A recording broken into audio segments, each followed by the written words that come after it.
Every year on December 8, thousands of residents gather at the Dulce Nombre de Maria Cathedral Basilica in Hagåtña to celebrate the Feast of the Immaculate Conception and honor the island's patron saint.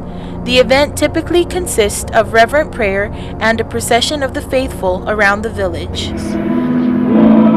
On December 8, 1941, however, the sounds of solemn celebration were replaced by blaring alarms and the crash of bombs exploding as World War II touched down in the Pacific during one of the holiest days of the year.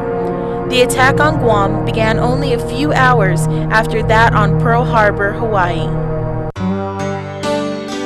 The Catholic feast day is a celebration of the Immaculate Conception of Mary, Mother of Jesus. Catholicism teaches that Mary, known to residents as Santa Maria Camelin, was born free from original sin and thus was worthy to carry God's child. The people of Guam have honored her as their patroness since the Spanish era. A 300-year-old statue of her, steeped in tradition and lore, occupies the place of honor above the altar in the basilica and is the focal point of the December 8th procession.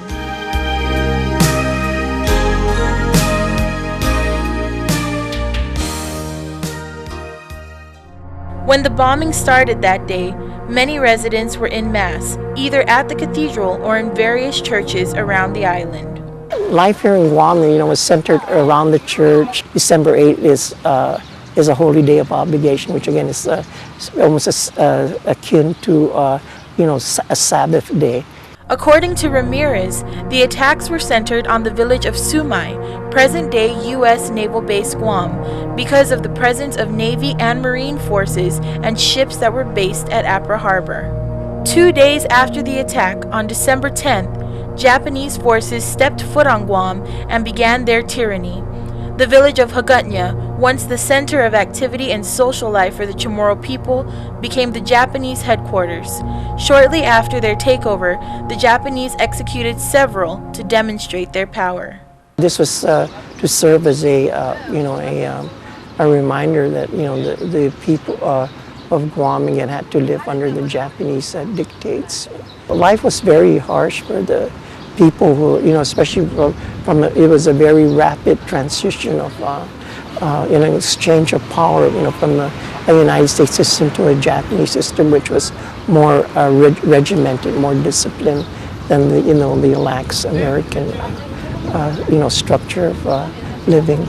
Overnight, the people of Guam were ripped away from the lives they knew that had been filled with friends, freedom, faith, and their budding American identities. Many were forced to work in labor camps, separated from their families, and killed for refusing to surrender their allegiance to America.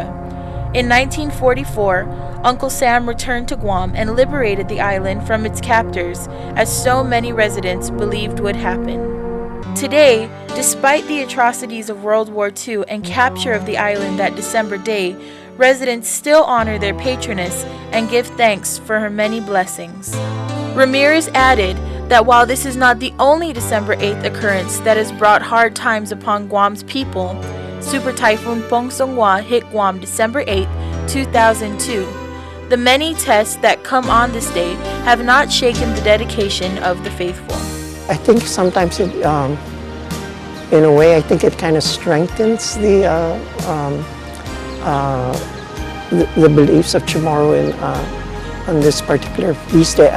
And I would say, although it's kind of like ironic and maybe sounds even contradictory, but I think people's faiths, when it becomes tested, actually sometimes become stronger.